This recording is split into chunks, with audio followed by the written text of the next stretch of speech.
Open lang to sa may pera. Click natin itong repay immediately. Ito yung details, deductions ko dito. Click natin itong repay immediately.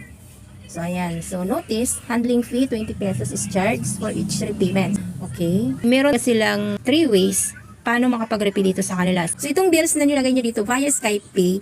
So, ito yung reference number kung gagamitin natin or magbabayad tayo via GCash. So, kailangan mo yung kopyahin. Or pwede naman siyang bayaran via QR code. Or meron naman siyang transfer via bank. Natin sa akin, so ito yung bills na gamitin ko. So, ayun, so, copy ko lang po yan. And click lang itong copy. Punta tayo sa GCash. Click natin itong bills. And hanapin natin itong si loans. And then, scroll down nyo lang po. So, hanapin natin dito si SkyPay. SkyPay loans. Ang babayaran natin na nakalagay doon is 872 pesos.